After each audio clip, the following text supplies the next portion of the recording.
It's 7 o'clock. I call to order the meeting of the Planning and Transportation Commission of the City of Los Altos on Thursday, August 2nd. For the roll call, we are present except for Jim Chang and John Baer. If anybody is here, please turn off your cell phones or anything that makes noise while we're thinking about it. The first item has to do with anybody who has a comment that they would like to make on an item that's not on the agenda, which we can't act on, but it's an opportunity to speak. Seeing none of that, I will remind people that if they want to speak on the public hearing, one item we have on our agenda, please fill out and bring up to a member of staff one of these green pieces of paper, which are available in the front lobby. Excuse me? Oh, thank you. I don't think you need to fill one out for public comment, but there is someone who would like to speak for public comment. Mr. Jim Wing, please.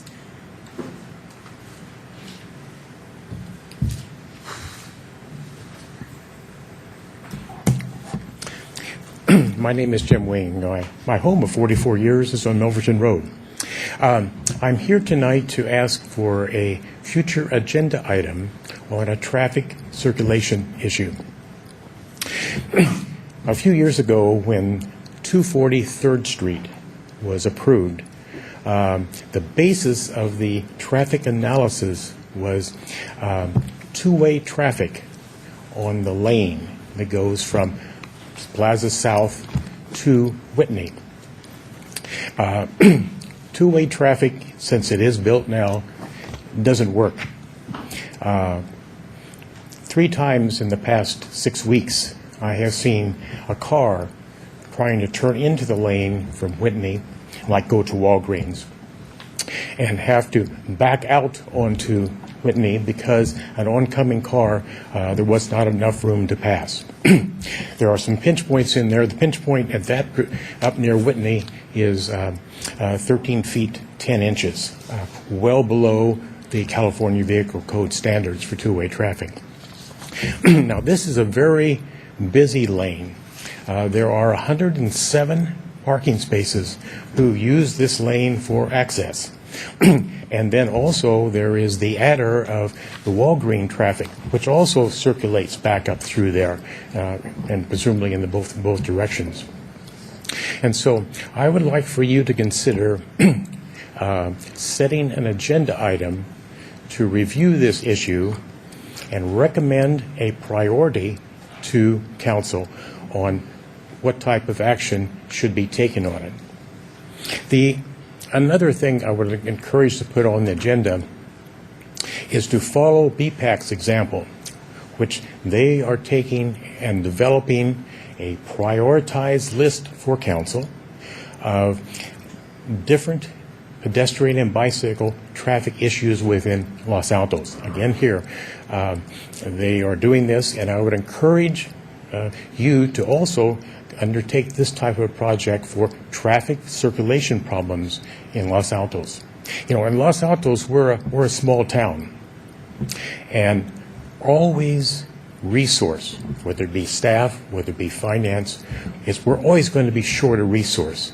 And so what we have to do is to focus on priorities, and I feel that you owe council responsibility to give them input on priorities to help them make their decisions. Thank you. Thank you, Mr. Wing. The next item on our agenda is on the consent calendar, which is the Planning Commission minutes from our last meeting to be approved. Are there any comments or corrections on the minutes? Mike? Just got to figure out which mic. I had 2 comments. One was on the motion that was made. On which item? The motion, I'm sorry. It's on the 151 First Street. Okay. I believe I second that. Okay. This is the motion that passed. To approve the use permit application and the staff findings. Commissioner? Instead of Moisen, it was yourself? Yes. And the other thing that I wanted to mention, and it's probably at the top of that paragraph on page 2, that the current plans are not in compliance with the downtown specific plan. noticeably the building, the vegetarian signage, but that kind of element would be in the minutes. And then, oh, go ahead. So the current building is not consistent with the downtown specific plan. That was brought up. And then the other comment I had was that on the motion on the 161st Street, I don't believe that we said to incorporate more glass. I think we said that we wanted to consider changes to the elevator tower design and make the element more distinctive. But I defer to my other commissioners if you recall, but I don't think we said that it was to be with glass. I think that was I agree with that. Yeah. I think we just talked about glass, but at the motion, we didn't specify glass. We just said treat the tower. So I would drop that to incorporate more glass and the second part of that is the applicant shall work with staff. I don't know if we said to locate additional bike racks. I don't remember bike racks being part of the conversation. I remember about the signage.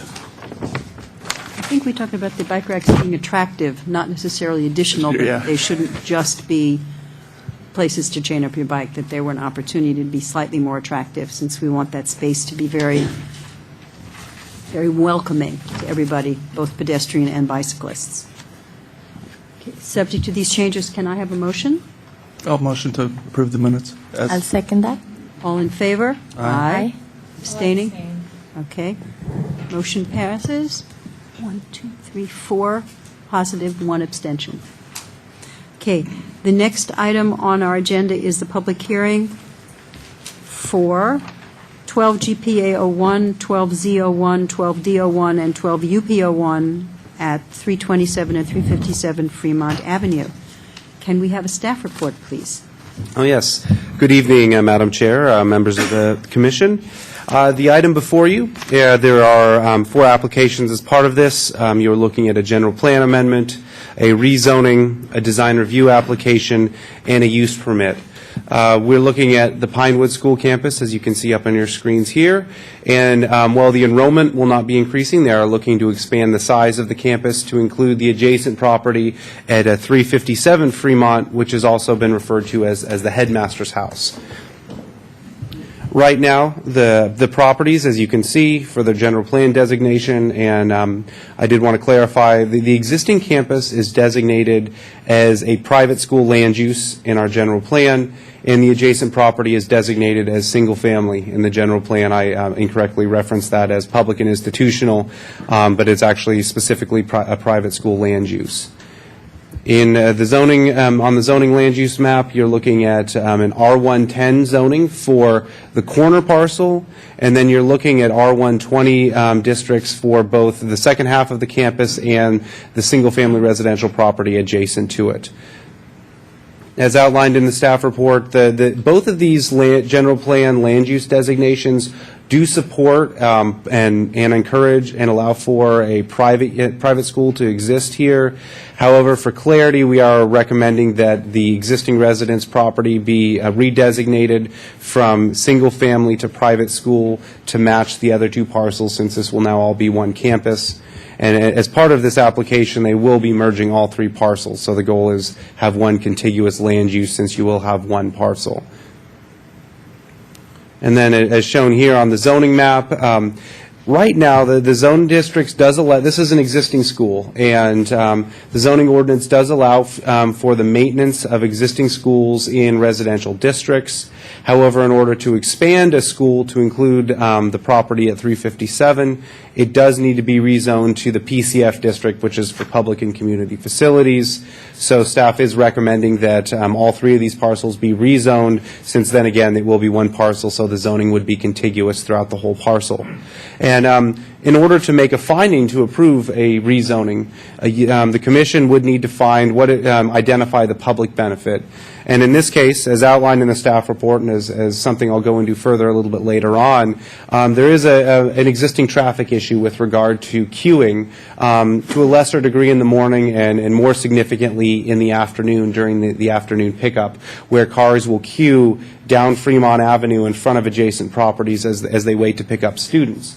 And so by expanding the school to include all 3 parcels, as shown on the site plan, they're allowed to design a drive aisle that can accommodate up to 40 vehicles.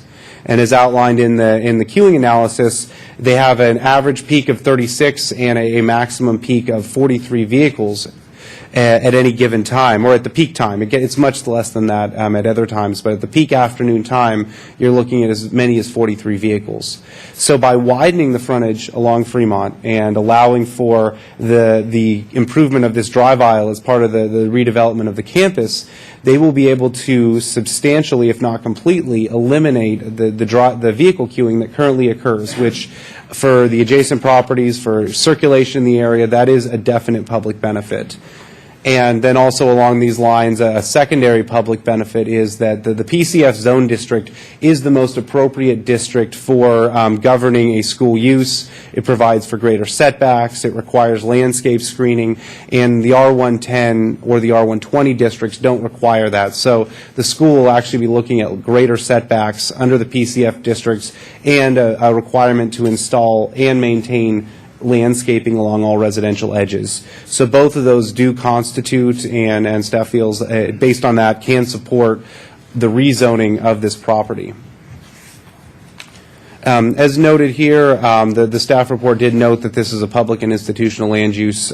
We did want to clarify it is a private school land use, and the property at 357 would be redesignated as a private school land use. So that will be corrected as it goes to council, but that we did want to clarify it for this meeting.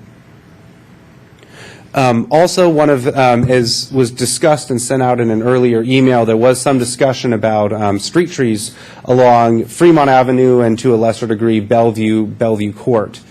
And so I did have a chance to speak with the city arborist. He did go out to the site and look at it, and the applicant is recommending a mix of European hornbeam, Chinese pistache, and Brisbane box in the public right-of-way along the Fremont frontage, and this would be in the area behind the sidewalk up to the property line.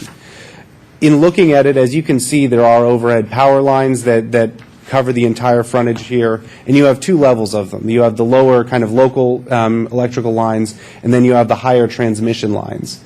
Under the higher transmission lines, which is the northerly one-third of the frontage, European hornbeam would be appropriate. It does grow taller, and so the city arborist felt that that would be an appropriate location for the hornbeam. But for the other two-thirds of the frontage, the city arborist did recommend that they do a mixture or choose either the Chinese pistache or the Brisbane box.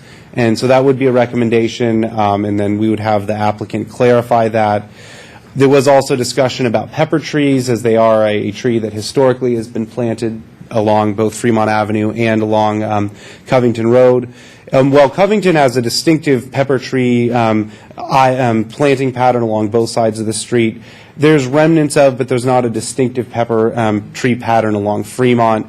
But also in talking to the city arborist, this is not an ideal street tree. It's higher. There's higher amounts of time required for maintenance. It hangs lower. It's messier. Its lifespan isn't as long. So there's a lot of issues that would make these other three street trees much more practical, both for being over a sidewalk and being located within the city's public right-of-way. There will be new pepper trees planted along Bellevue Court, on the applicant's property, and then there is an opportunity, if the commission feels like it'd like to recommend it, in the southern corner of the property, right before the entry driveway, there's a kind of a triangular landscape area on the subject property that a pepper tree could be planted where it wouldn't conflict with the driveway or with the sidewalk that would be installed. And then I did provide a copy of the email that I sent out earlier that kind of clarified these issues. Also, in front of you, there are 3 emails which I did forward to you and provided hard copies here from members of the public, and all 3 were speaking in support of the subject property, or of the subject project. So other than that, I am available if you have any questions, but in summary, staff is recommending approval of the general plan amendment and the zoning amendment subject to findings, and is also recommending design review and use permit approval subject to the findings and conditions.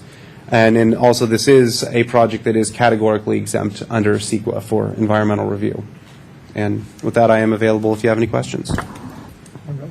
Jerry. Just a minor one, but by changing the zoning, does it change the tax base for the city? Because now we'll be getting rid of one residential unit, and schools aren't taxed, are they? It is a private school. It is a nonprofit, so I really couldn't comment on the actual, the revenue difference there. But it is a private school versus a public school, but I don't know how the nonprofit status affects Well, that. there's a house on there that's for rent, so imagine that would be considered a residential. And the schools, I don't think we're getting any income out of the schools, so by changing the zoning, do we eliminate, we obviously eliminate the possibility of revenue on that parcel, those two parcels. I couldn't speak to that in detail. I would want to either defer to the applicant or have our finance director speak to that more directly before council, but I don't know the specific financial differences between those two uses or if they would be significant or not. Okay. No question. Okay. We can ask if the applicant will make a presentation to us at this time.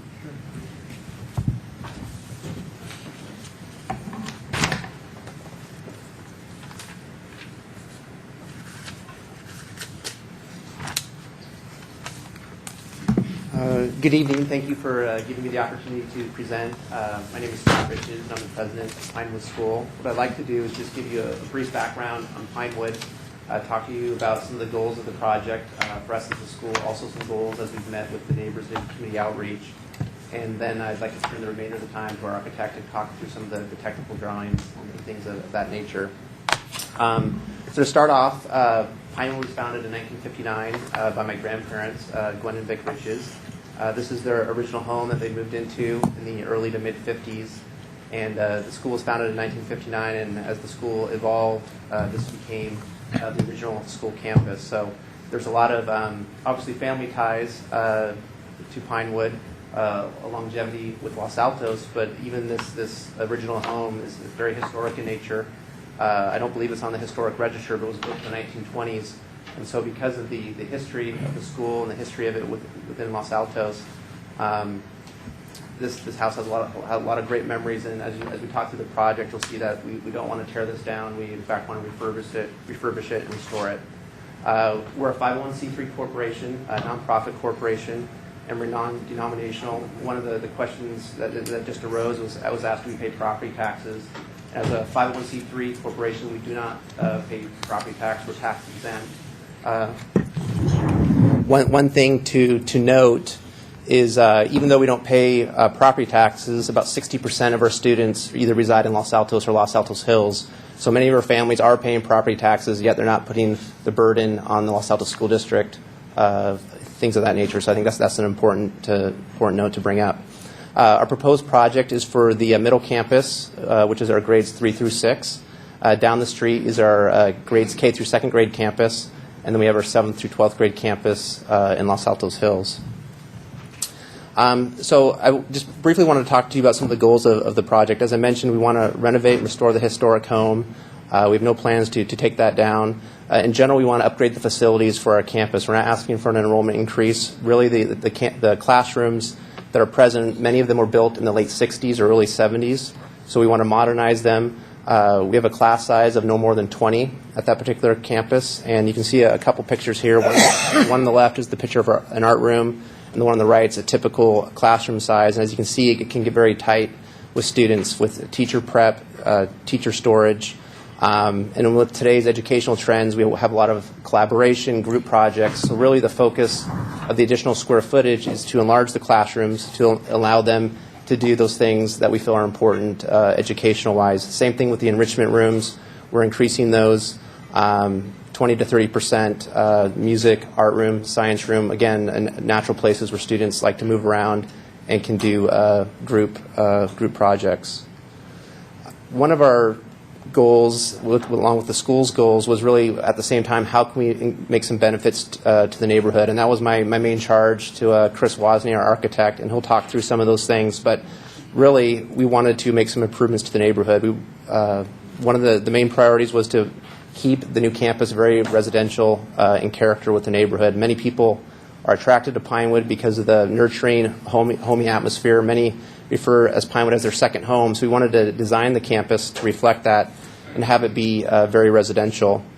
So as you'll see on the plans, everything is one story with the exception of the existing two-story colonial house. Also, what we wanted to do is improve the buffer around the perimeter of the campus. So as you'll see on the plans, a very nice landscape buffer along Bellevue, along the rear property that backs up to Covington. Nice landscape buffer and a quiet zone. And then most importantly, as Mr. Dahl has spoken about, is we want to remove that queuing off of Fremont and provide a safer place for not only the residents, but also those who walk or bike to school and get all those cars off the street. So along those lines, we really wanted to do as best job as possible with our neighbor outreach, and that was a big priority of mine. And so we started this process in the early fall, and I made a concerted effort to meet with every personally meet with every single adjacent neighbor that touched one of our property lines. So if you look up on this map, here's the existing site. I met individually with this family here, this family here, this family here, and then these two right here, along with right here.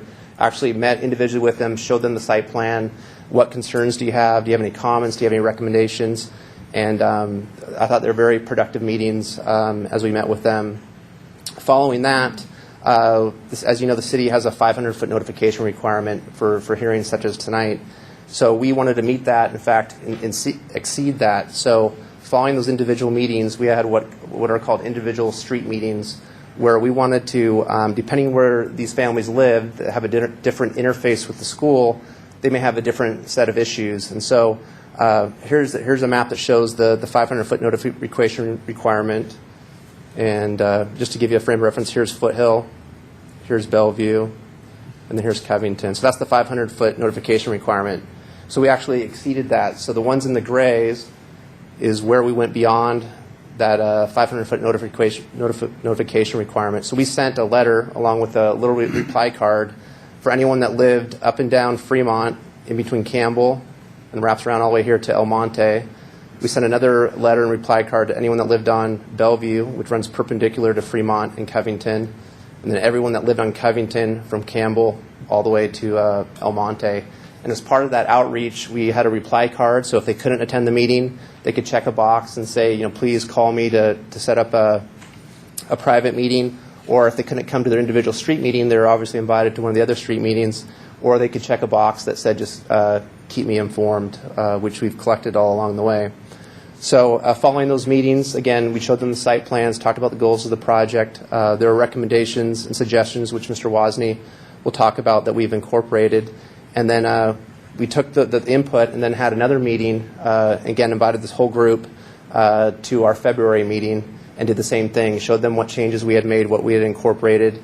Also around that time, I met with the Los Altos Neighborhood Network Board of Directors to show them what we were considering and if they had any questions or input. So we felt we wanted to reach out to these neighbors. The 500-foot notification requirement, I think it was about 60 households that were required.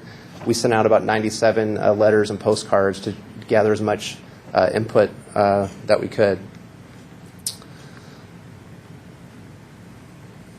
So this, Mr. Dahl kind of already gave you a bird's eye view, but here's the existing site plan. Here's the what we call the former headmaster's house. This has been part of the school since the early 70s. This was the former headmaster's house at that time. My uncle was headmaster, and he lived there until he passed away in 1990 from skin cancer. At the time, we had the school had an agreement with his wife and two young children in order not to disrupt their family setting, that she could purchase the home from the school if she would like, but then if she ever sold it, the school would have first right of refusal. So after my uncle passed away, she purchased the home and lived in it until the early to mid-2000s, at which time she got remarried.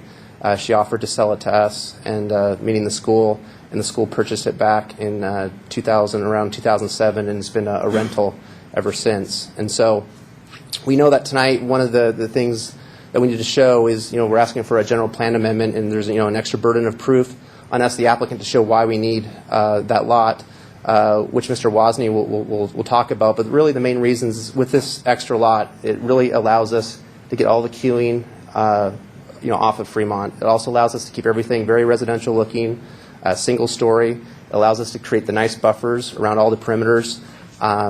It allows us to preserve the two-story historic home. So without that lot, the goals of the school would not only not be met, but many of the goals of the neighborhood, and that's why we're asking for this general plan amendment.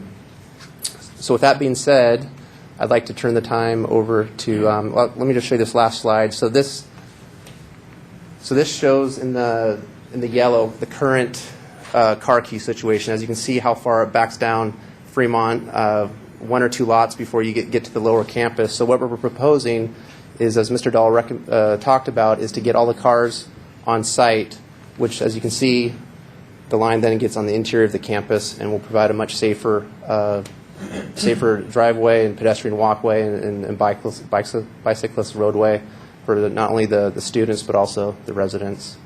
So I'd like to turn it over to Chris Wozni, our architect, and he'll talk to you about the technical aspects of the project.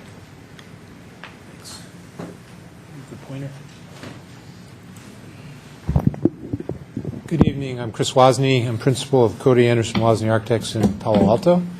And I'm going to walk you through kind of our design process a little bit to show you what we're doing and why we're doing it, and to try and demonstrate. There's a lot of things that this plan does for the school, and I'm not going to dwell on that because I don't think that's fundamentally what you care about. I think we're here to sort of demonstrate that indeed there's a public benefit to this project. And so I'm going to concentrate my remarks on that. If you want to know more about what it does for the school, I'll be happy to answer that in any Q&A. So this is an existing site diagram. Let's see, get my accoutrement here. This is the colonial house that's going to remain. This is the little carriage house which currently sits encroaching in the setback. There's a set of sort of ad hoc buildings that are festoon the setbacks in the side. There's vehicle access all the way back into the side here. This is a 2-story building. The rest of these are 1-story. This building here is a theater that was built, maybe 10, 12 years ago. This is the former headmaster's house, which is a 2-story building, and you can see how close it is to that property line, and with a large tennis court. The buildings shown dotted and the site improvements shown dotted are to be removed. These buildings to be removed are quite marginal. They've exceeded their, I think, useful life, and they no longer really meet the needs of the school.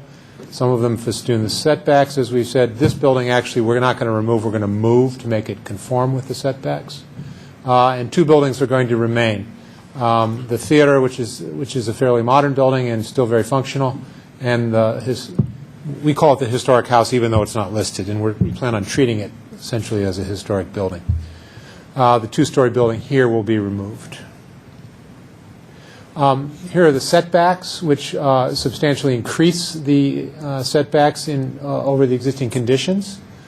So in the rear we have 50 feet and 25 on the sides, and then 35 here and 40 in the front. So many of the buildings that we're removing currently straddle or exceed these setbacks, and we will be honoring them. This building is an existing non-conforming case, and I think it's a foot into the setback, and that's going to remain. We're not sure how that happened, given the recent... I think it's actually 48 feet. 48? Yeah. I can't tell you how that happened, given that it was built in the last decade or so. It was an existing... Okay, so it was existing non-conforming. Here, in rough terms, are the new additions. The darker buildings are the buildings to remain, the house, the theater. You can see we've relocated this carriage house within the setback along Bellevue. We're going to renovate the main house. We're going to make it fully accessible right now. Currently, the main house houses not only the administration, but also 2 classrooms, one of which is the music room, and if you've ever been in a meeting upstairs when the band kicks in, it shakes the building to its foundations. Pretty much this area of the site is going to be sort of devoted to grown-up activities. A big portion of the program we're trying to meet here is actually staff facilities, support facilities, meeting rooms, prep rooms for the teachers. And we're going to focus those in here. We're going to build 2 new classroom wings here, so-called specialty or enrichment classrooms. That's computer labs, science labs, music, and art. We're going to add on slightly to the theater with a general purpose classroom. And then these are general purpose classrooms, and you can see that they're kind of paired with teacher workrooms in between. Again, that's one of the major increases in size here is teacher workspace and prep space. And then finally, a multi-purpose building, which is the tallest building we're proposing. All of these buildings proposed are single-story, and I think their heights of their ridges are approximately 22 feet.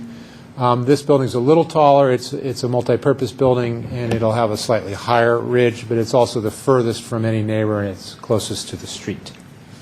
This area will remain a landscape buffer. And we very purposely clustered these buildings and sort of bumped them up against the setbacks to internalize the activity and the noise of the school.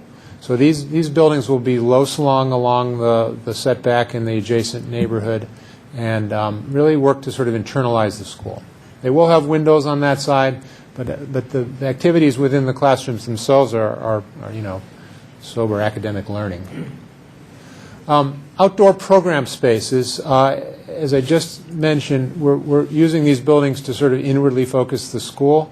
So in this area between where most of the classrooms are is going to be kind of a recreational lawn and a lunch patio and pavilion. On rainy days, they'll eat their lunch in the multipurpose room.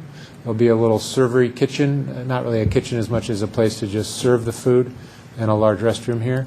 These are, again, classrooms. And then the large sort of central green that will also be the playing field. If you know the campus now, they have a very small playing field, and they have a very resourceful PE teacher who invents games like soccer using 3 or 4 balls at once to make up for the small space. And here they'll be able to actually play a decent game of softball. Over here, where there's currently a very noisy outdoor lunch pavilion for the students, that's going to be a quieter and a more private space for the teachers' patio, so teachers can eat their lunch in some peace. And then a little academic courtyard here that will support these enrichment classrooms, so they can drag an art project out on the patio or bring their drums or their science experiments out into the sunlight. The next thing is all the parcels here benefit from a really strong perimeter landscape buffer of a mixture of pine and fir and some deciduous trees, and there's a sort of a central grove that now currently separates these two parcels. We plan on maintaining all of that and in some cases reforesting it. Scott has had a pretty intensive negotiations with a couple of neighbors who are actually favor replacement of some of the trees rather than preserving, and we're working together hand in glove with them. But the idea is that we sort of really strengthen and really sort of reforest this selectively, this perimeter, separating it from the adjacent neighbors, and then develop and maintain a really strong street edge.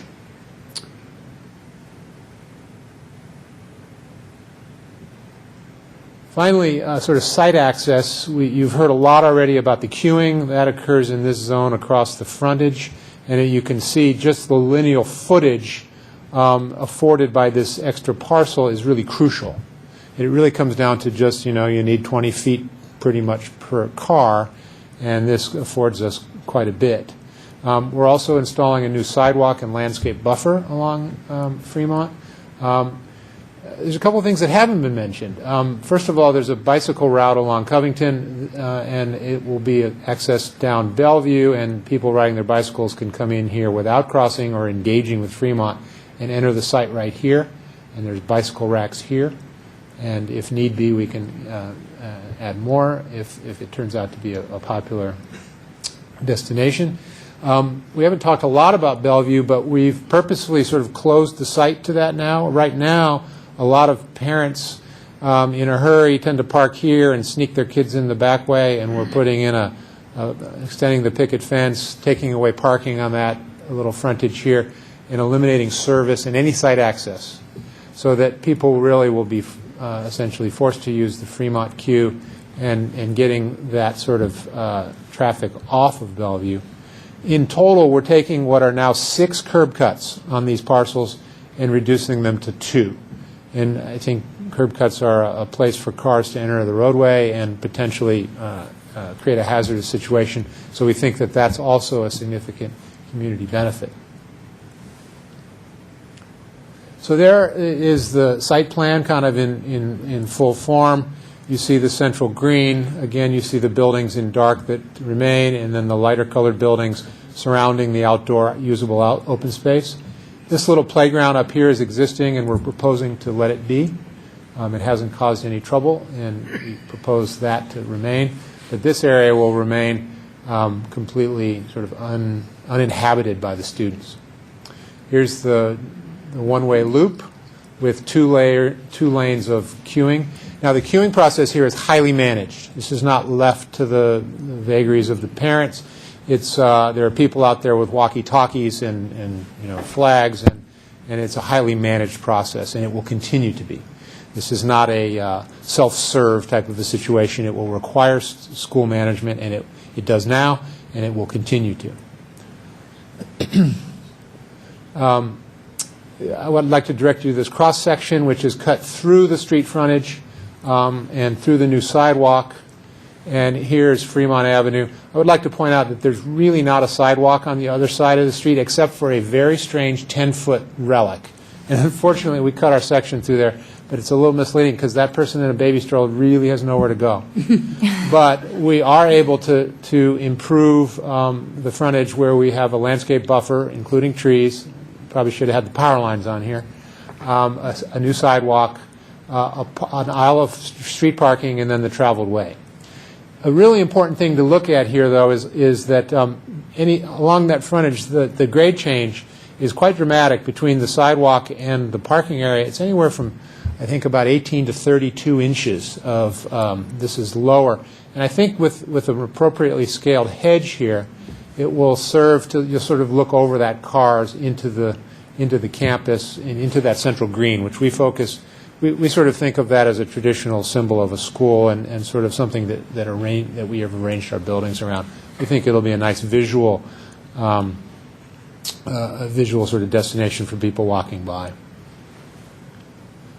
So back to this sort of aerial contextual site plan. Now we're going to zoom in a little closer so you can see what's going on a little easier. So now we're sort of jump scale, and you see all the same elements, the two aisles of queuing, one-way traffic, one way in, they can turn right or left on the way out, accessible parking here, accessible entrance to the site here. All the buildings are going to be essentially slab-on-grade buildings now, so they'll be universally accessible, and we're going to upgrade the administration building to be accessible, so the campus will be completely accessible to people with disabilities. There'll be a little garden out here, again closing off the site at Bellevue and really focusing it here. We left a little gap in the trees here. We didn't want a sort of a homogeneous buffer reflecting the neighborhood pattern and rhythm down the street. There are areas of dense tree cover, and then there's little view pockets, and we purposely aligned that with our central green, which will be backed by our theater. Here's that lunch patio, kind of the casual lawn, the play field, the academic courtyard, multi-purpose building, and the classrooms. This is a view from sort of across the street at Bellevue and Fremont. There's on the left is the historic house. This is the first enrichment classroom building, so there's two classrooms in this. There's the multi-purpose building, which you can see is a little bit higher scale due to the high, kind of a story and a half bay size inside, just due to the size of the room. We plan on sort of reinforcing the front edge with the familiar picket fence. As Scott mentioned, it very much wants to be a residential scale and blend into the neighborhood. This is looking from the corner of the new academic wing back, kind of exact opposite view of what we just looked at. This is the multi-purpose room with the lunch terrace patio with a trellis over it, the casual lawn, the playing field in the middle distance, and then those academic buildings and the main house in the far distance. And finally, a view kind of from the entry drop-off area. Here's the addition to the theater, and we kind of put a punctuation mark on that just to kind of anchor that open space, and then looking back into the academic wing and the lunch trellis. So you can see the architectural ambitions are to blend in and to not stand out, and to very much reflect the residential character of the neighborhood. And that's all I have. I can answer any questions. Any questions for the applicant? Not as yet. Okay, thank you very much. I have two requests to speak. from Candace Wilkie, followed by Jean Wilkie.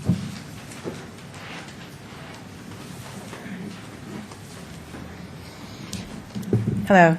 I'm Candace Wilkie, and I live at 419 Fremont Avenue, right along, in between, almost exactly, both the upper campus and the middle campus, or lower campus and middle campus. I've lived in my house for over half my life. And when we first moved there, Pinewood consisted of just merely the upper campus. I keep calling it that. It's the middle campus, but with their original house, that beautiful place, and I'm so happy you're going to fix that up. It's wonderful. But since, as you know, they've expanded into 2 locations. And so that's kind of what I need to address tonight, is my feelings about that. I'm not here to complain about Pinewood's remodel program. Scott was wonderful to invite us all over and give us a tour and to see what the school looked like now and what they'd like to do to change it. And I'm in the education field anyway, and I said, wow, it would be a wonderful place to work, even as it is now, but in the future when he remodels, it'll be fantastic. But I'm here actually to just express my sadness and really a sick feeling inside that this nonprofit private school is continuing to kind of threaten me in this neighborhood.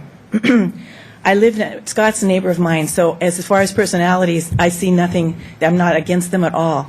But I feel that the school, the application to tear down 357 Fremont and rezone that lot for school use is threatening to me, because I don't know really what's going to happen next after this is done. I feel that our neighborhood, the whole neighborhood in our area, is being sacrificed for a private school rather than for public use. And that another issue I have is the terrible traffic that goes on, and I know they're trying to address that with the queuing. But as you saw from the previous slides, there aren't too many homes between both campuses now. There are only 6 homes, and one home is Scott's, and another is the one that they want to take down. Actually, that would be the 7th home. And there are 11 lots. And so that means 6 out of the 11 lots are with Pinewood's name on them, so to speak. And therefore, I'm uncomfortable with their converting yet another lot for the school. Our homes were there first, and I truly feel that our neighborhood is being squeezed out at the expense of the private school's expansion. And I don't know why. I'm also extremely concerned about the traffic. There are young families in our section of Fremont, and the street isn't safe. Granted, Pinewood really had made some good plans down at the lower campus for the queuing, and they planned that as well on the middle campus. But it hasn't worked really well at the lower campus. There are still cars that are on the sidewalk, cars barreling around Campbell Avenue rather than stopping so they can beat the traffic coming north on Fremont Avenue, and cars parked in front of our homes and mailboxes. They've coned off sections in front of their school, but the cars go outside of them, forcing through traffic to go into oncoming traffic. And the traffic really is terrible. I don't know if you've had a chance to go by there at 8:30 in the morning or 3 in the afternoon, but it really isn't safe.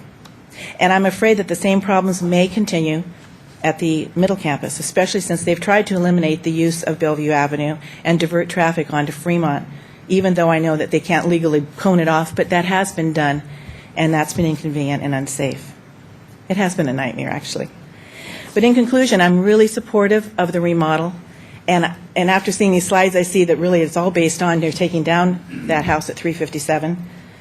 But I feel that if the zoning is changed, there's a very strong possibility that Pinewood will increase their enrollment in the future, and therefore adding to the traffic problems that we already have and losing the neighborhood that we love. Thank you. Thank you. Jean Wilkie?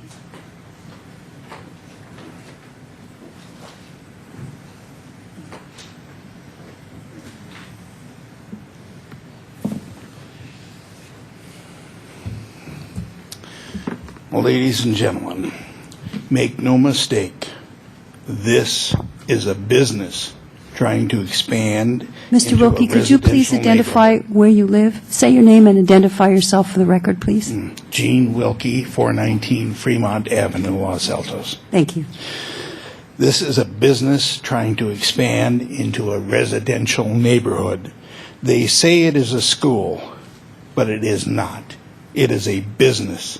If it were only a school, We could solve the queuing and overcrowded classroom problem with one simple step and save Pinewood a ton of money in construction costs by simply reducing enrollment. But that's not going to happen because it's a business, and business exists to make dollars. One of the selling points for Pinewood is this will solve the queuing problem. Well, the same claim was made for the lower campus at Fremont and Campbell, and it didn't work there, and it's not going to work at Bellevue. Another claim they make is enrollment plans are not to exceed 175. The lower campus had an enrollment limit of 108, but Pinewood chose to ignore that and had over 15% more than allowed. So as punishment, the city raised the limit. I wonder what happened. This smells. So if you think enrollment is going to remain the same after spending all this money, you've got another think coming. It's going to increase one way or another.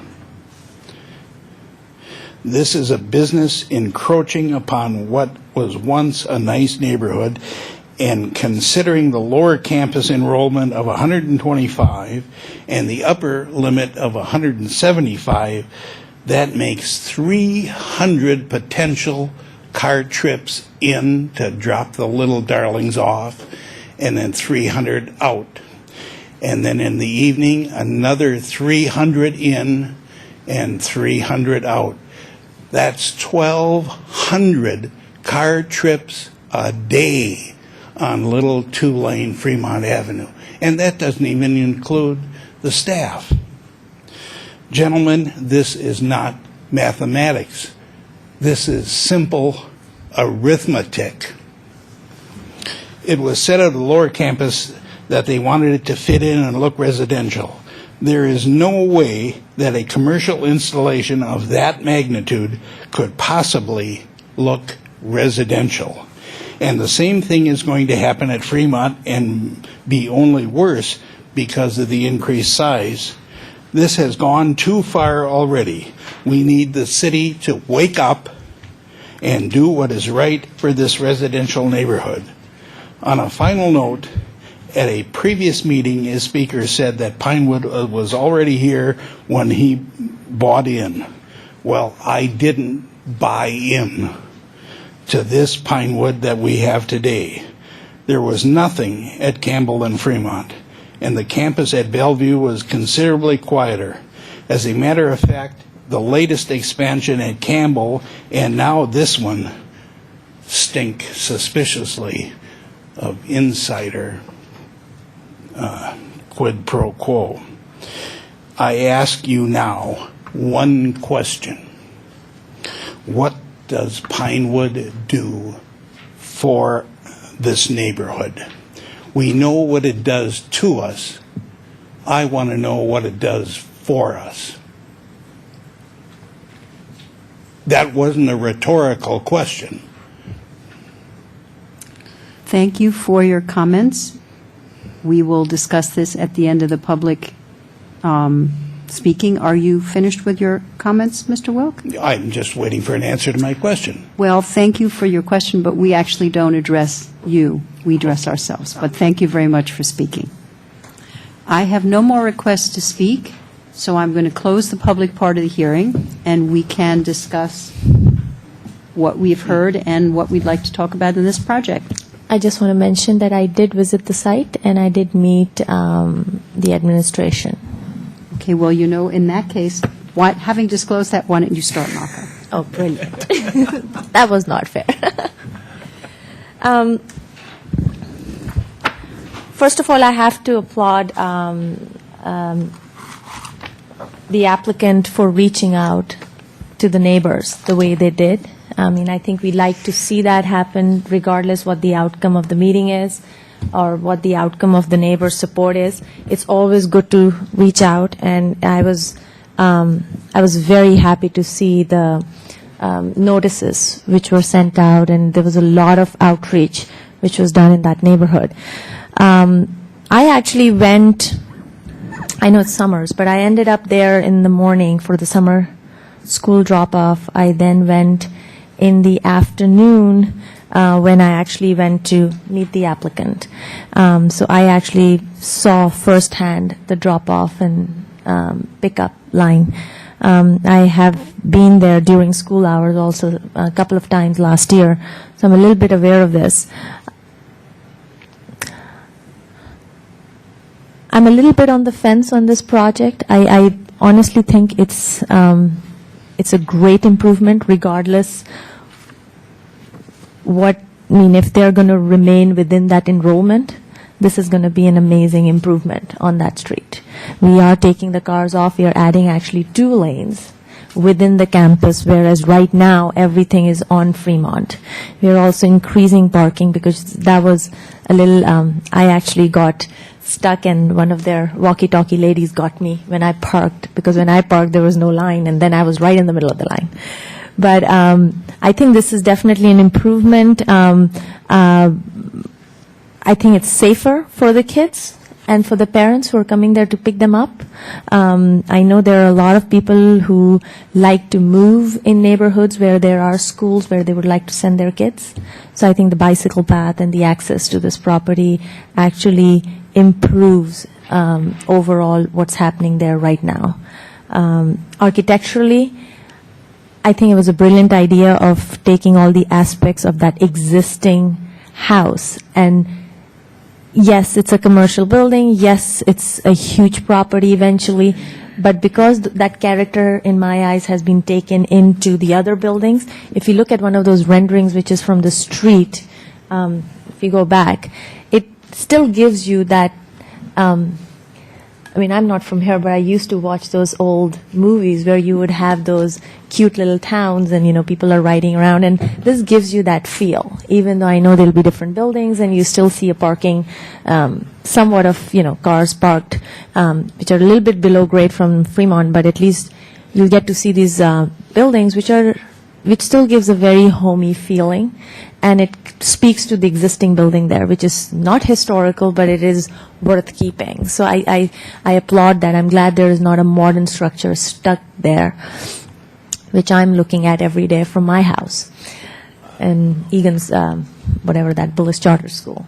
So I think this is a very good improvement on that.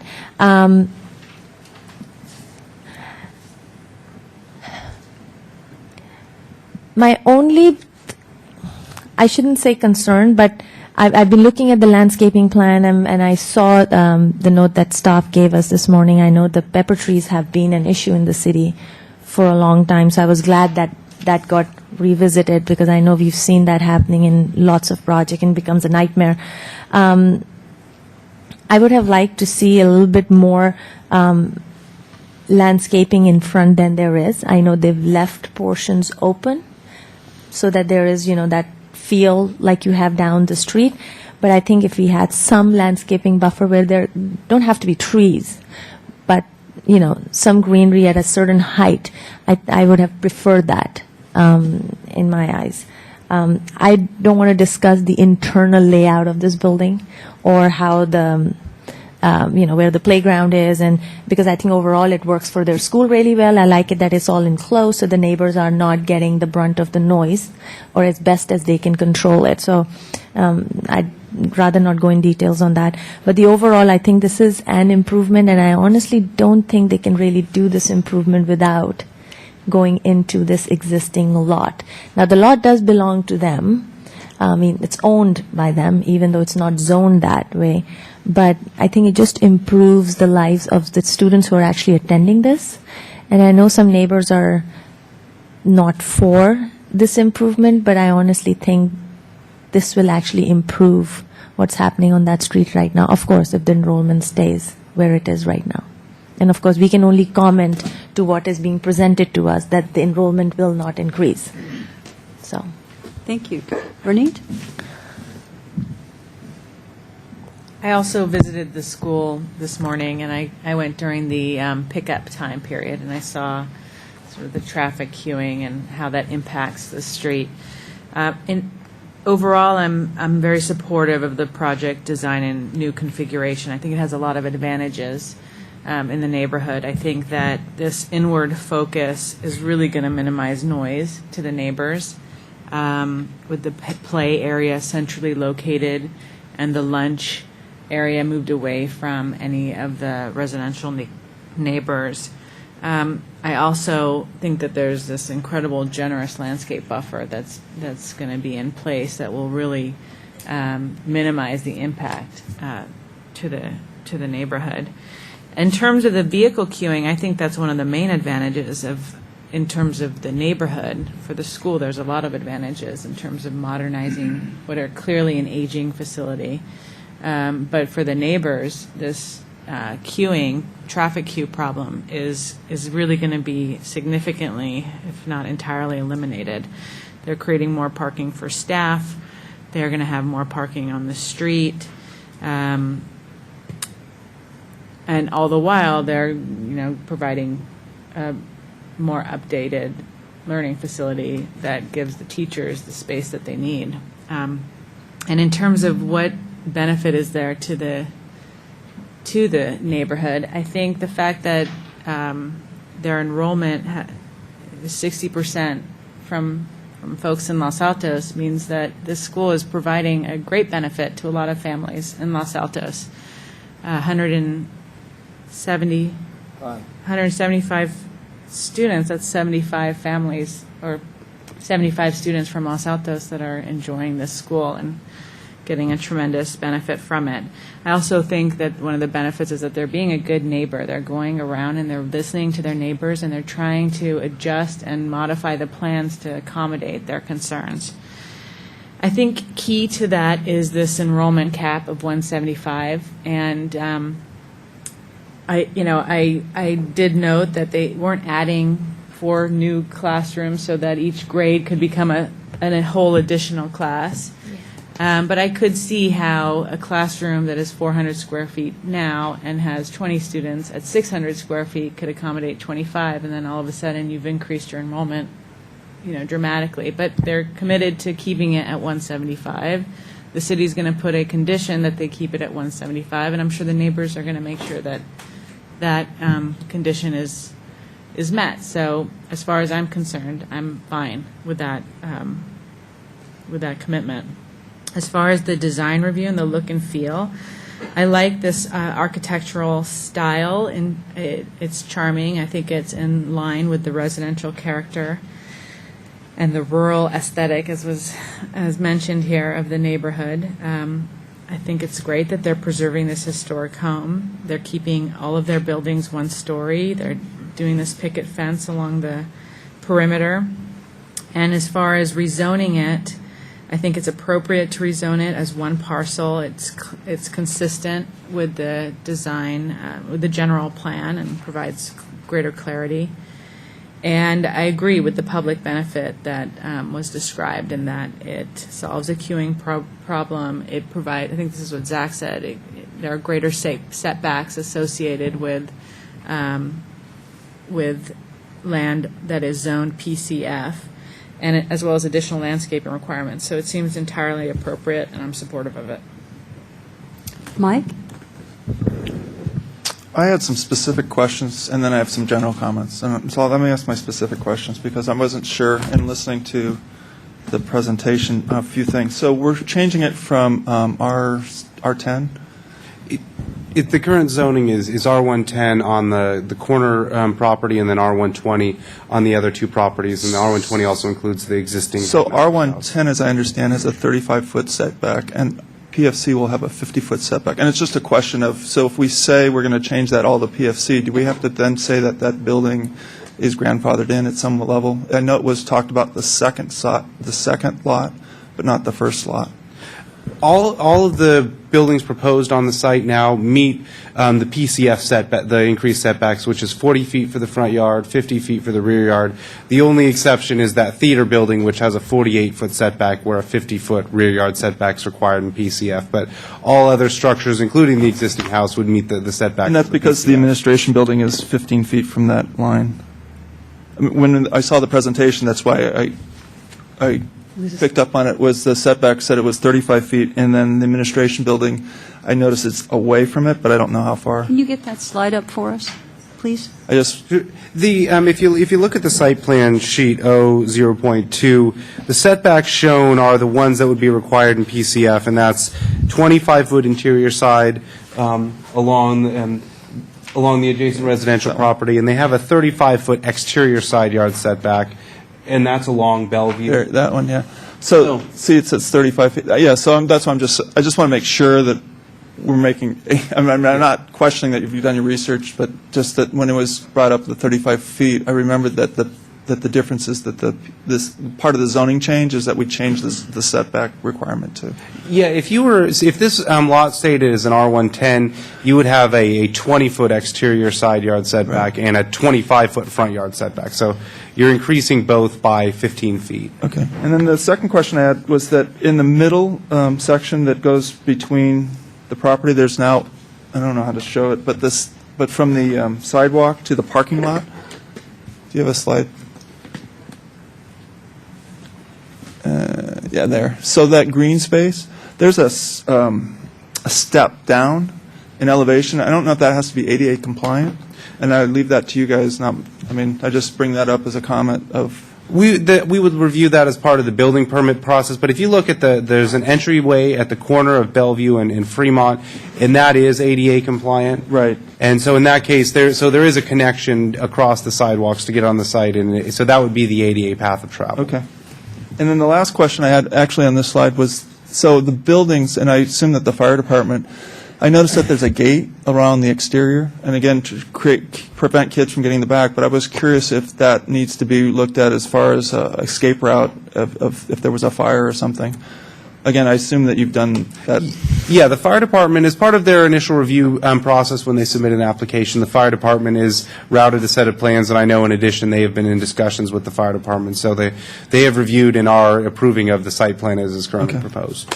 And so that's pretty much my technical questions. Excuse me, let me just interject just to say that Commissioner John Bear has just joined us. And my general comments are, as I spoke with the applicant over the phone, and I visited the site over the weekend just to share and I wrote staff some questions just so I'd have a better understanding, and I shared some of them with the applicant so they'd at least know what I was concerned about.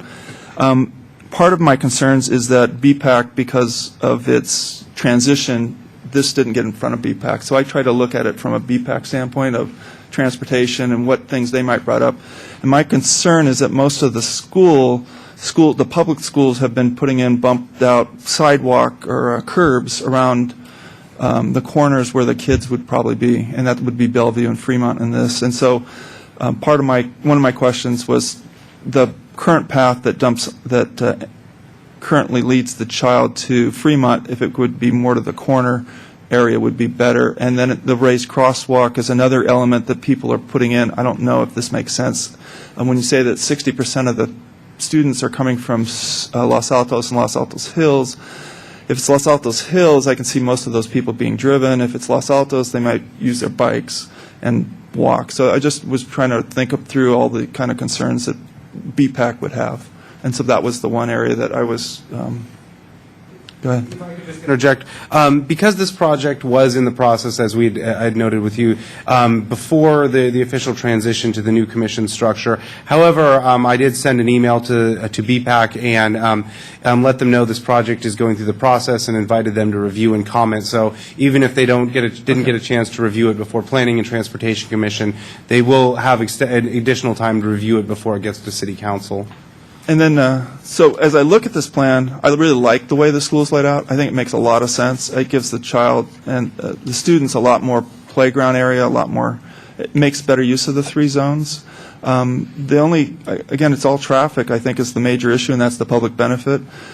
as well, one of my thoughts was that if that hopefully most of the parents are turning right out of the parking lot, because I do see a potential gridlock here, and I've seen this at other schools, that if you try to make a left turn into an area where people are trying to make left turns into the parking lot, you end up like in a grid, in a circular grid. And so maybe your volunteers know that, and maybe most people go right. That was just, I think that we want to encourage that, and I know that we can't legislate that at this moment, but it's just something to think about when you're looking at it, traffic patterns, to see if most kids are going right, or maybe get a letter out to the students. Would you like me to comment on that? I can answer that. Sure.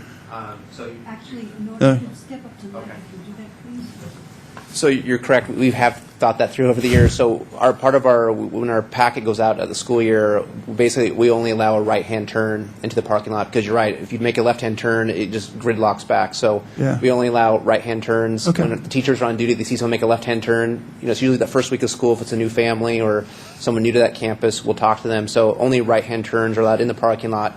Going out, we do allow a right or a left, because we've heard before, there's that gridlock at El Monte and Covington. So Right. we like to divert traffic when you're leaving, but entering the driveway, we only allow right turns. Okay. So Yeah. So then my other, and I guess the rest of my comments are more suggestions, because I think that everything looks, as far as I can tell, looks great. Before you give your Sure. suggestions, Before you give your suggestions, could you go through your response to the public benefit? Sure. To the architecture and site review, and to the general tenor of how you would view this application?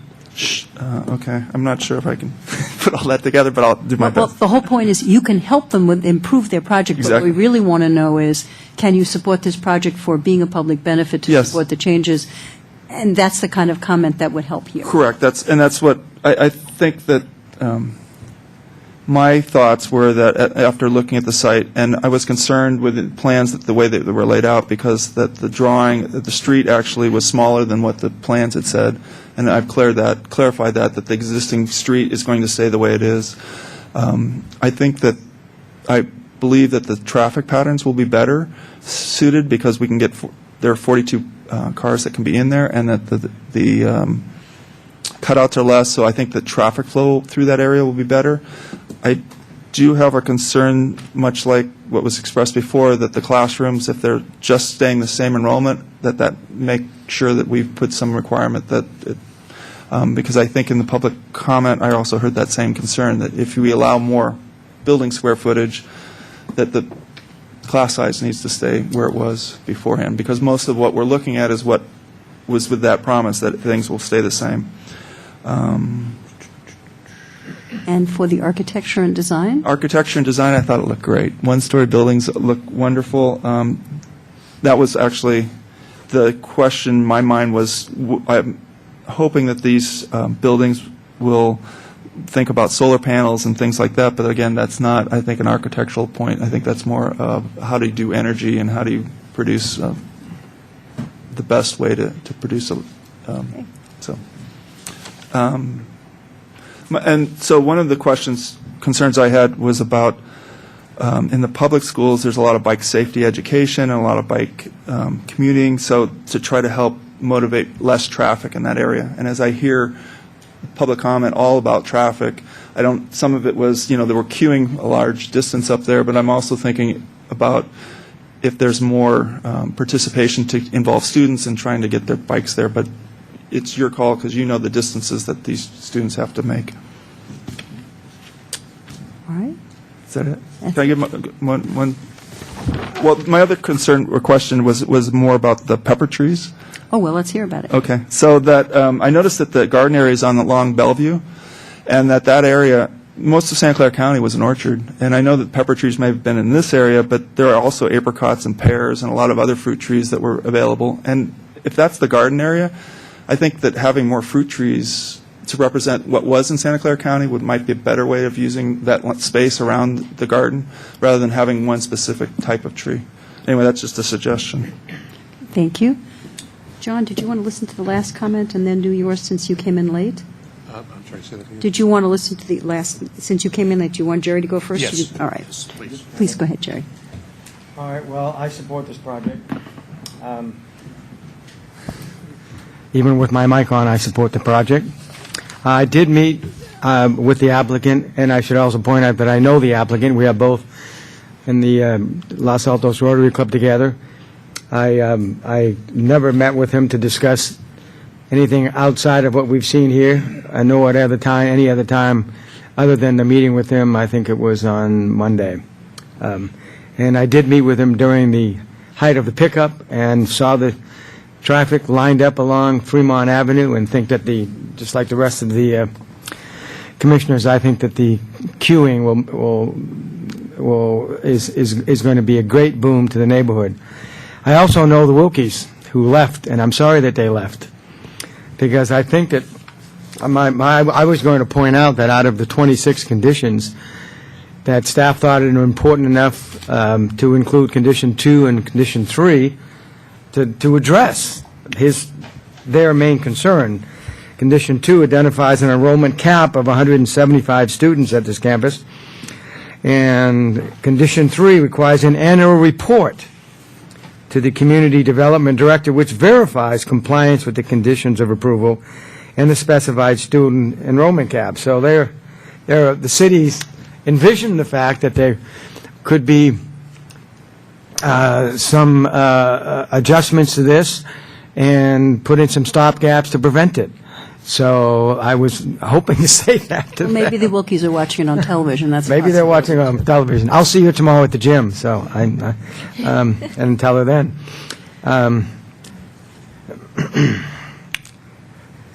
Okay, I also live on this side of town, and I think that this will be a vast improvement to the way that Fremont Street is set up, and think that the architecture be complemented on not only how you set up the traffic pattern, but also how you built the campus. The idea of stabilizing the noise by putting it in the center is a wonderful idea. And I think it'll be a benefit not only to the neighbors, but also to the students and to the teachers, because now they're all centralized and they're all going to be able to look and talk to each other rather than wondering where the students are and where the teachers are. I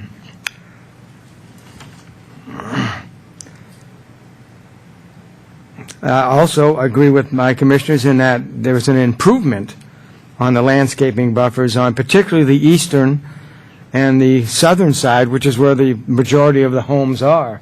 Not only is there a 50-foot or 48-foot setback on the eastern side, but there's also a great number of trees that are already there. And I don't know whether or not you could put the fruit trees where the Monterey pines are and expect to have anything live, but that's another story. Let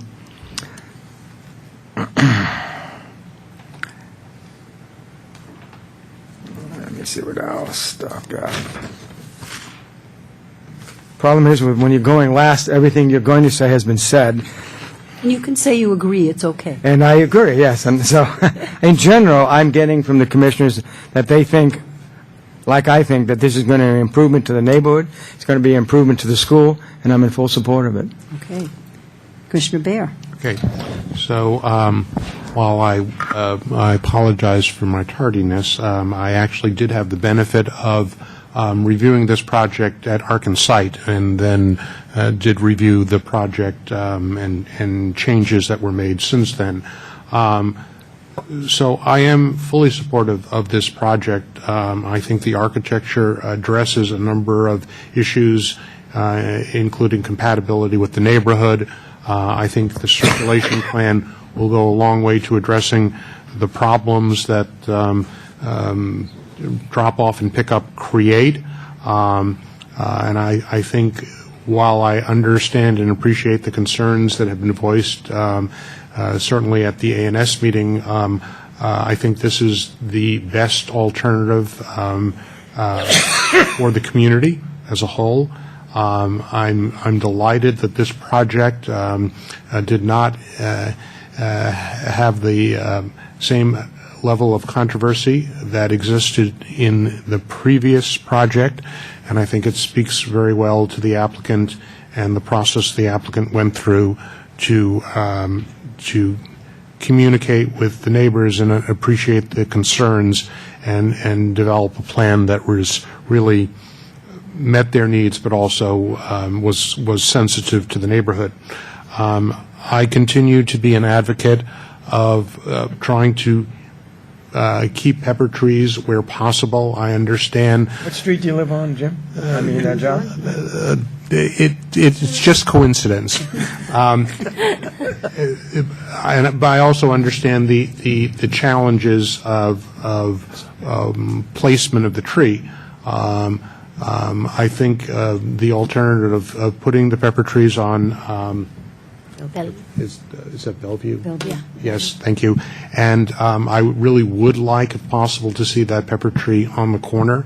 And I think, we're not going to enjoy the same feel along Fremont, but as they say, get over it.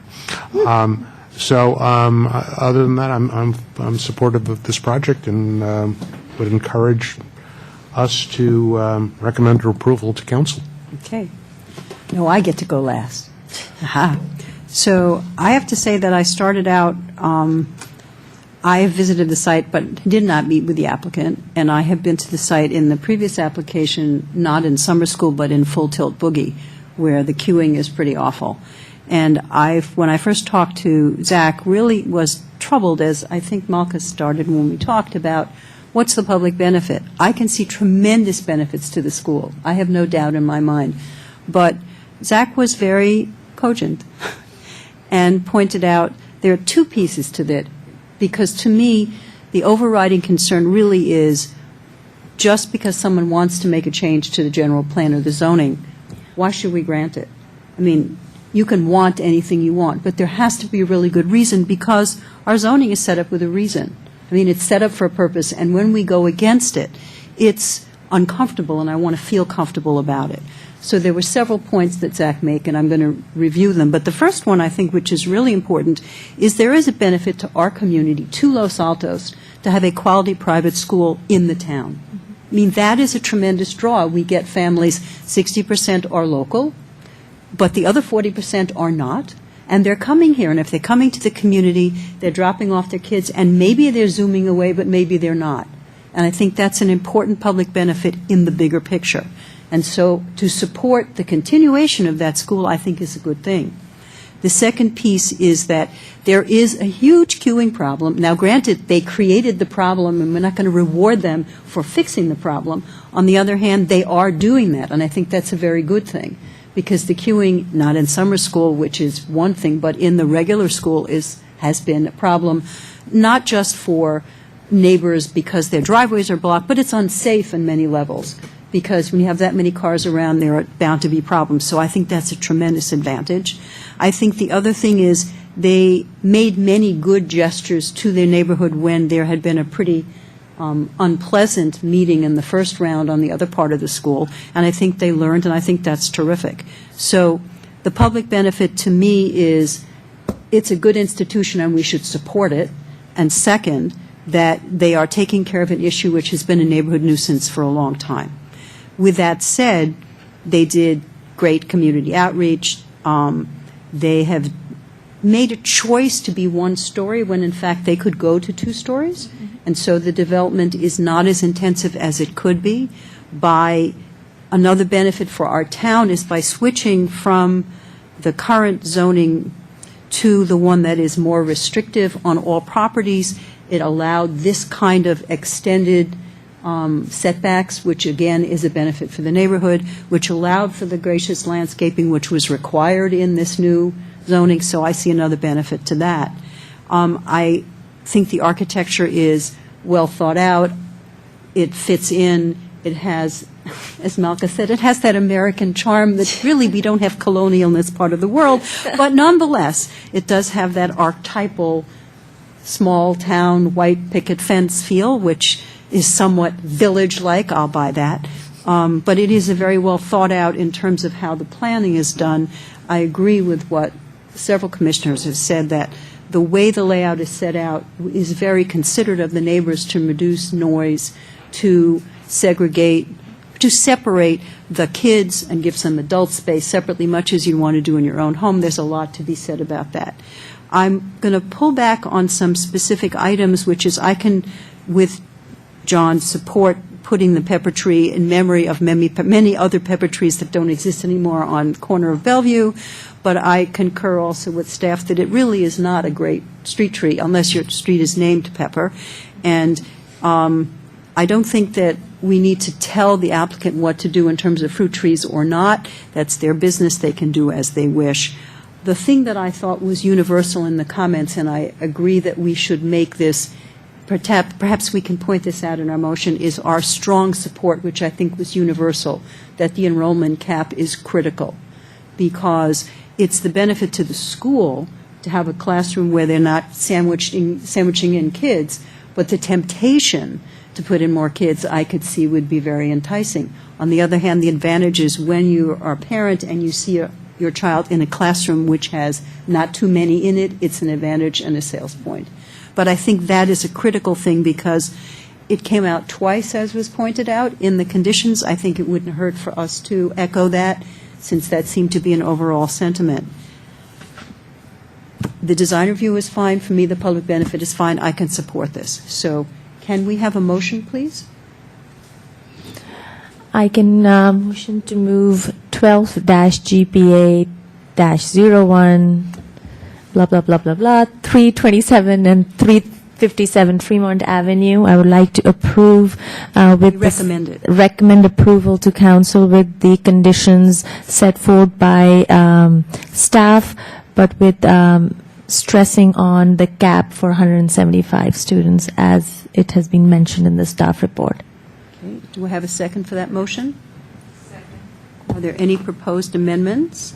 Well, I don't know how you can make an amendment to For the stress on the recommendation? 175 because it's already stressed twice.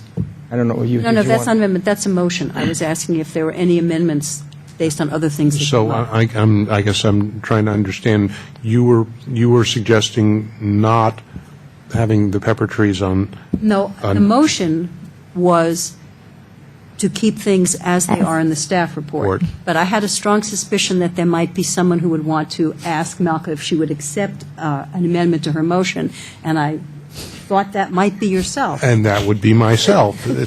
Go for it. You know, you have ESP. It's uncanny that we do ask the applicant to put a pepper tree at the corner. Of Bellevue and Fremont? That's correct. Wasn't there going to be one? Wasn't there going to be a pepper tree on the entranceway into the new parking right on the right hand side? Wasn't that where you were going to have one of them? That's what the plans say. I don't think so. I think there was going to be was one replaced with a pepper- pepper Well, tree. wait, just a minute. We should get a comment before we find out if there's a second for this amendment. Could we have a clarification, please? Certainly. My name is Joni Janecki, and I'm the landscape architect on the wonderful. project. You know about pepper trees. A little bit. They're not a great street tree. But we do have two. You have your.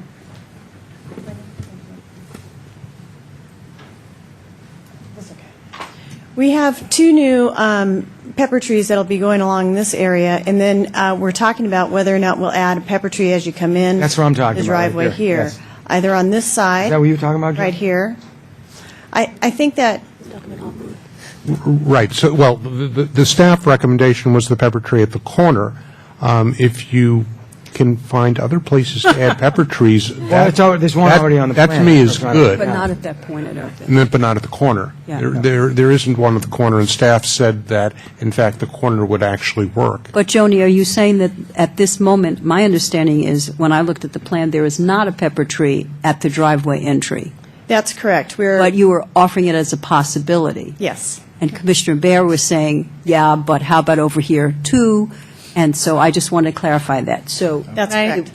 And so, thank you, Joni. I think you're okay. So I Wait, guess wait. I'm going to make a motion that there be at least one pepper tree at the applicant's choice where, and if the applicant chooses to put in two, so much the better. Now, before I look for a second on that, Ronit, you had something you wanted to say. I was just going to make a comment about, I'm not going to oppose the motion, but I don't know that we historically or should be dictating to applicants the variety of tree. I like jacarandas, but they may not want to put one on their site.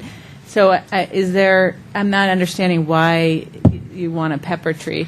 I think maybe if we are trying to accomplish something with a variety of tree, like privacy or shading, or we want it fuller or less full, maybe we can communicate that to them, and then they can, with their arborist and the city arborist, reach the desired variety of tree, as opposed to saying, put in an olive tree, pepper tree, or jacaranda tree. There's a historic reason. There are a couple of streets in Los Altos where pepper trees were the tree of choice, and if you go along Covington, there have been pepper trees there, and Fremont, there historically have been pepper trees, and I won't. Phoebe has far more experience on planning than I do, but we have been in the past sensitive to places where there was a historic pattern of landscape and trying to respect that. So yes, in general, we'd say the applicant plant whatever tree you want to plant. But in this specific case, given that we have a historic pattern of pepper trees along Fremont, I feel very strongly that it's important that we respect and try and replace, where possible, that landscape. That was the reasoning behind it. Now, there's an amendment to Malka's motion. Is there a second for the amendment? What's the amendment again? To plant either one or two more peppers. Okay. I'll second that. Okay. Will you accept that as an amendment to your motion, Malka? Can I discuss it for a minute? Of course. Okay. I personally don't think it's an issue what tree gets planted. The only reason I'm bringing this up because in the past there have been projects that have gone into the city where even I've been involved in, and the city arborist and the public works has been very specific that the pepper trees are a huge problem for the city. And now they are trying to see that all the new projects which come through, they can try and address it now so that in future somehow it cannot be such a big problem. My only concern is, yes, we are going for aesthetic in one course, but I also want to listen to their professionalism and, their history on how they're maintaining our city. And it's not just one project. We actually had some of this on the ANS also on some of the residential projects. The question came up that they had put in peppers because they used to have pepper trees, and then from planning it had come back that let's not put those in. They're not really nice trees, for whatever reason, service and maintenance and issues. Having said that, I don't have an issue supporting this. I just think we should be aware as since we are making decisions going forward on new projects, that whatever comes in the city, it kind of stays with you for the next 50 years. And this is a nice, clean school frontage. By just putting one in, I don't know what we'll gain out of it. That's just my... So I having slight difficulty in supporting the change. Well, it's your motion, so you get to say yay or nay. I would say nay, and we'll see what somebody else can do another motion. And well, let's see if this motion passes. So there's a motion on the table, irrespective of pepper trees, that supports this with the findings and conditions as stated, with an emphasis from the commission that we support the enrollment cap, as does staff. All in favor of motion say aye. Aye. Aye. Opposed? Nay, and my nay is only because of the pepper tree. I feel very strongly that we take away from the character of this city when we don't respect the historic landscape and the applicant had lots of very good reason why they couldn't put them in, and the city did as well, but in a location where it's not going to be a problem. I think we should respect the pattern of the street. It's no different than when we look at and we say the historic setback may be 40 feet, and we then say maybe we shouldn't allow 25-foot setback. That, you know, this is part of the character of the street. And I have a tremendous amount of respect for this project, and my nay has nothing to do with the project. It has to do with the landscape. Okay, thank you. So the motion to recommend approval to City Council passes 5-1. I think I counted right. 1, 2, 3, 5-1. Congratulations. You get to go through the next round. The next motion part on our agenda is commission reports and directions on future agenda items. Staff, do you have something for us on this? For future agenda items, and then we'll see what the commission reports are? Are you looking to know what's on the next meeting agenda? No, I'm wondering if there's something else that you wanted to tell us about. Last time I hit the gavel so fast, David remonstrated me, so I'm just checking. No, we do not. I do not have anything future to Okay. We do add have a at this- commission report, though, because I think someone went to City Council. I did. It was a long night. I'm trying to remember because all of a sudden I remembered I should have brought my notes. Because there was a lot of stuff on there for us. There'll be some stuff coming to us, and I'm trying to gather my thoughts. I completely forgot about that. I took There's some a joint notes. meeting. There's a joint meeting in That's coming up. September. In September? I think. There is a joint meeting, but there was something which is going to be, there were questions that I was asked. Yes, thank you. This was a project which came in front of you all while I was absent, end of June. 40 Main. There was some discussion about Gateway project, and then there was another project. James, would you please?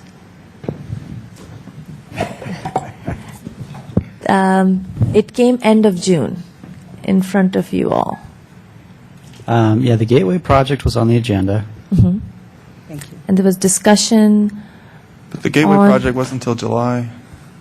The end of June would have been the elevation heights. It was the last meeting of the Planning Commission. So there was discussion on elevation heights, but there was, I'm trying to remember what that project was, because then I'll remember. Sorry about this. I While you should have. pause, is there any other commission report? No. Okay, so you're still on the hot seat. We seem to have shrunk down, so we don't have as many Just thought reports I as we would used to. pause in And case give me some time. Well, I have a Trying to question. remember what the Safeway? Is it Safeway? No. There was a discussion. Oh, jeez, And I we also completely discussed forgot what the projects were. Morris's project on State and Maine, First and Maine. This I'm just first trying to in think Maine, what I'm we trying to found. remember what came in front. There was so much they had discussions on.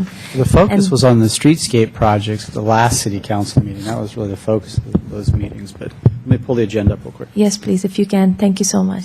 I'm sorry, I took huge notes. It only gets worse when you get And I older. stayed till the end. So I have a question while we're waiting. In the interregnum. Yeah. So one of the public comments was about traffic circulation within the downtown area, and I didn't know if that was something we as a committee wanted to address at a future meeting, or that was something. Jim Wing. That would probably be a good item to discuss with council at your joint meeting coming Okay. up. Okay. Would it be possible to have a little staff input, perhaps, before we get to that meeting on that issue? I wouldn't want to go in only with... Sure. The comment was on the alleyway, which all of our alleys downtown are fairly narrow, and they've been to a historically. Is it the alleyway? Because he's talked about It is. 3rd and Whitney, and I was trying to listen to him. And Yeah, and You know where the gas station is? no, I know Akani. I know that alley really well. yeah, it's that alleyway. That's what he was commenting on. So that condition When he was doesn't talking change. about 3rd and Whitney, I'm like, okay, I know Yeah. that intersection. It's not as bad as what he was making out to be, and But it's not the intersection. It's the alley behind the two streets, which, So they are narrow. They're not probably 20 feet. I don't think they're as narrow as 13 feet, but they're probably not 20 feet. In fact, we can verify that pretty quickly. But, I mean, they do, they're old historical alleyways. Absolutely. They do tend to work, and they get used in two directions. So I don't know. And they're used for loading a lot, so often there Yeah. is a conflict. There's often. And, but, I One think way that's- would restrict their functionality, that's Yeah, for sure.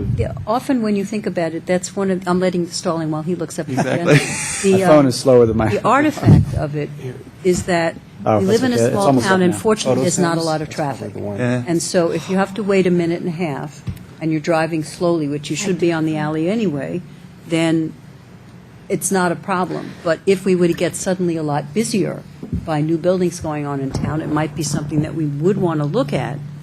but is the alley part of circulation of traffic? I mean, Well, I don't it's a know. service way, isn't Is it? I mean, is that's it what the public service land or is You it private can't No, it's land? restrict private it. land. It's private land, right? No, The alley- no, they're public. Well, It's city. but it's not maintained by the city. That's how I look at it. There isn't a main... Or any trees. It's not You maintained, can't so I look at it as restrict being who goes in and out. private. But I have my memory back, so that's good. I've got it pulled up right here.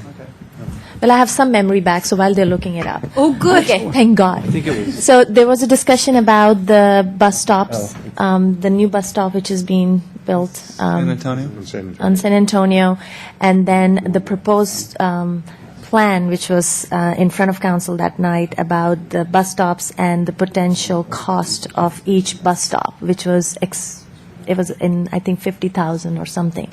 And there was a discussion that it was difficult for them to support something where just because they wanted to match the bus stop, which is in front of the Packard Foundation, Paid 50 grand. for each of those bus stops. So there was a discussion about maybe looking at reducing, maybe using some elements from that bus stop. By the way, I was so curious. I went and looked at it in detail after that. I was like, why is it so expensive?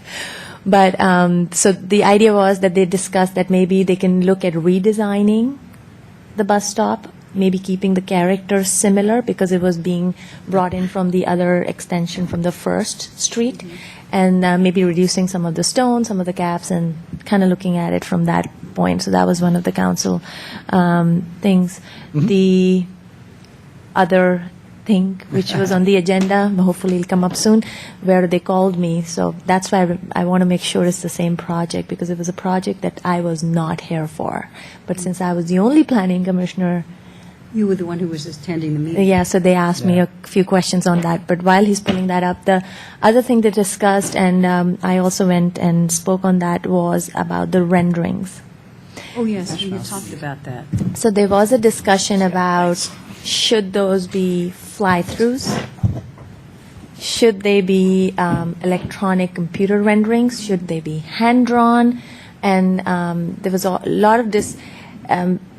I think the council wanted the clarification, and staff had presented really nicely few examples of renderings, but there was a confusion about what is actually superimposed on a photograph, what is more economical. There was some discussion on leaning towards making most of the commercial projects, or at least the big projects, I believe, where it should be either a fly-through or a computer-generated image. Well, but look at the drawings we had tonight. Correct. They are. They I mean, speak really How did well. you feel they were in terms of representing, how did you feel they represented what the Simple to project was going to read. look like? Simple to read and easy to understand. I mean, It for give you a me, good visual of what was going to be there. So I did get up, and at this moment, I don't remember if I spoke as a planning commissioner or just they asked me to give a suggestion. But my thing was, I don't think we should restrict developers or any applicant with putting a restriction on them to do fly-throughs. I mean, they're expensive if they don't have it in-house. Second, the idea is as long as the image is clear, it should be, something which should be allowed to be submitted. But I think there was a discussion that I That was think you the were supposed to be discussion, yeah. looking at where what should be the guideline given to the applicant so that they don't come back and just submit something that there was a couple of examples in there where they just don't, they've spent a lot of time, but it just doesn't really show anything. Either there's no context with the neighborhood or the buildings next to it with the scales. So I think that's something which the staff is supposed to look at, right? Well, That but will do come to you the feel planning that, has that commission. come to you often where, I mean, you give guidance when people come in and they do their preliminary application? We currently require a perspective rendering. So the last application was a perfect example of very well-done perspective renderings of the building. This is more the idea of now requiring also photo simulations of taking that rendering and pasting it into, photographs, actual photographs of the existing conditions, which, and Make them realistic. in fact, the Pinewood School had both. There was a page that had Yes. so this application would meet these new requirements. The requirement for a photo simulation it's not a requirement, but we often get it. As perspective renderings is a requirement. So the Planning Commission will be asked to look at some alternatives at the next meeting on the 16th. Because I think it'll be nice to be able to just have maybe some examples for the applicants to see. But But I think I may be mistaken, but I think you must show them examples. We do, yeah. So it's not as though they're not getting direction. Anyway, the real question is, qualitatively, are we getting the kind of material, since this body has met so many times, it's kind of hard for us to tell, but staff, when you get the application, you have a pretty good sense of it. Do you feel that there is a disproportionate number of applications where they are not adequately communicating what it really is going to look like because their graphics are inadequate? No, and I think that those of us who went to college some time ago and are comfortable with hand-drawn perspective renderings and appreciate that art form, I think that conveys the project very well. This really goes to the One Main Enchante Hotel project. It had the building computer generated on the actual site in the context of a photograph of the real conditions. It was a real photograph. And it was an expansive photograph. It wasn't just the building on each side. It was a whole streetscape. And I think that impressed City Council. And so not just as a supplement to applications, we want to make that a requirement of. And we have those examples that we'll show on the 16th. It'd be interesting because as someone who remembers an earlier time, I mean, this is all tools in my mind. Yeah. If we're getting the information as commissioners and can look at it and get what we feel comfortable is a sense of what it's really going to look like, that's all we really need. And if it's going to be a fly-through or CGI that moves, I don't really care what the tool is. Right. Well, We'll have that discussion. I don't think we're going to require the fly-through, and we talked about that at it was a City discussion. Council. It was just in the. The fly-through is more of like a tool of interest, but it doesn't really show you the building in context. It really shows you more the interior of the building. That's what if you want to see that and go around the building. But it typically does, block, modelings of the adjacent buildings. So, but like I said, this application tonight had both. It had the photo simulated context, elevations, and it had the And I kind of artful think rendering. from looking at this application, I actually got more out of the drawings rendering. than out of Exactly. the photos. They were great. But I thought that this requirement or suggestion came out of the 3D modeling, came out of the last meeting that we had where we talked about the Gateway project, and they did have renderings, and they didn't seem sufficient for, I mean, it came up in the discussion. Every commissioner said they wanted a 3D Better. rendering. There was insufficient information on that one, yeah. Did you get And the but it agenda? could have been a model as well. the agenda. It didn't have to. They could have taken it from a different viewpoint, I Yeah. think, and represented what it was going to look like. I think what I like about this A04 page is that it's got the trees, and you can kind of get a concept of what it looks like. Not just a streetscape, but from up The above. aerial view. Yeah. Of course, if we're not flying overhead, we're not going to see an aerial view. I'd like to Exactly. point that Right. out. But you can Did you kinda remember get- anything else, Malcolm, about this? I'm so blank, but there was a project which I was not here for, and they had asked a question, and I came and answered. So we have Still the- looking for it. I'm like, what is that? We have the agenda up. So, the streetscape project was a big discussion, and the reason those bus shelters were so elaborate was we were trying to take the trellis design from First Street and replicate it in the bus shelters, so you have this kind of signature architectural element that's not all just focused on First Street, but repeats throughout the downtown. So if you look at the trellises on First Street, they're almost identical to the bus shelters, except the bus shelters have a bench. $50,000 trellis? Pardon me? $50,000 trellis? They might not have been as much as, because the bus shelters had a lot of stonework for the bench.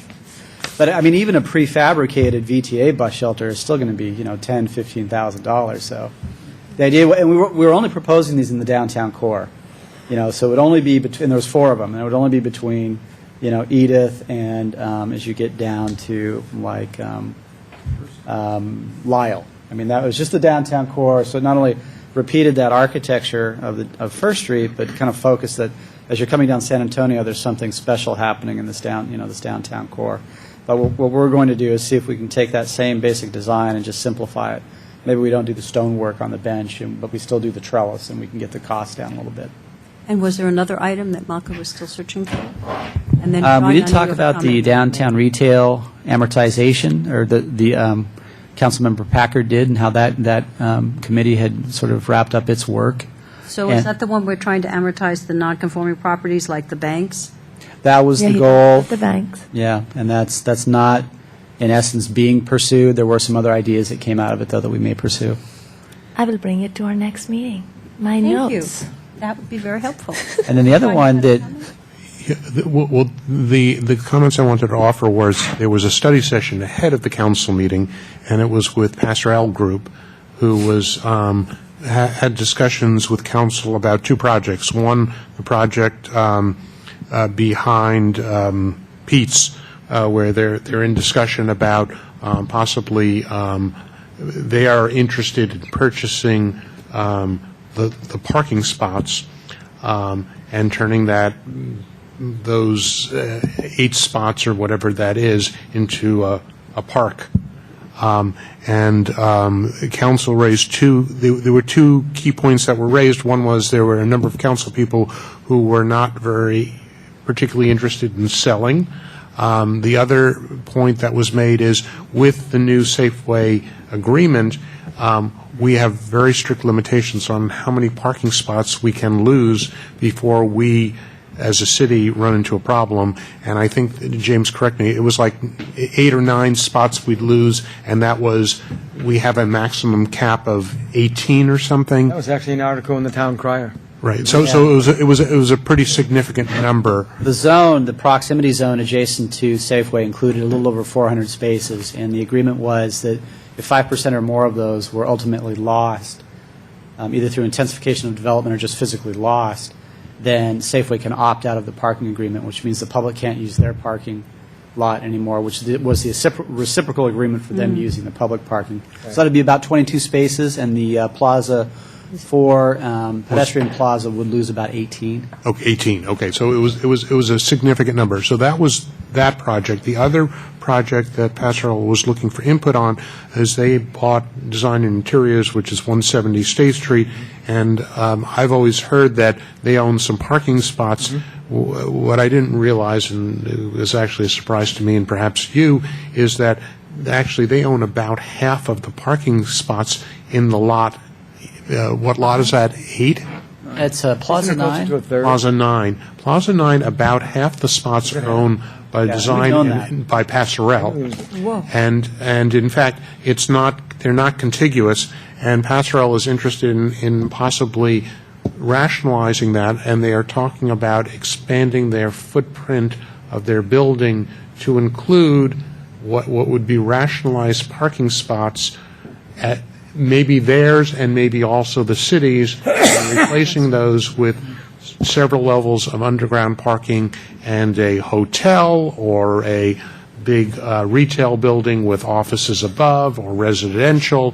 And anyway, so that was, they were looking for feedback from council. Council basically said, until we get our parking management study back, it's probably premature.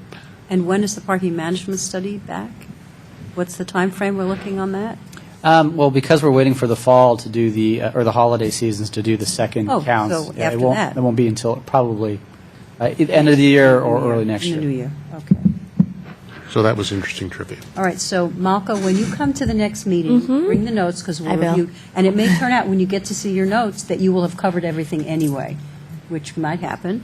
Maybe. But this is an object lesson to us all. I know. When you go to city council meeting, Bring your notes. bring your notes and put it on the email, because then if you type your notes and then send it to yourself in an That's what email, I did. access I just didn't download it in this. Like, really? Okay, so other than that, I see we have no other business. I'm going to adjourn this meeting. Thank you.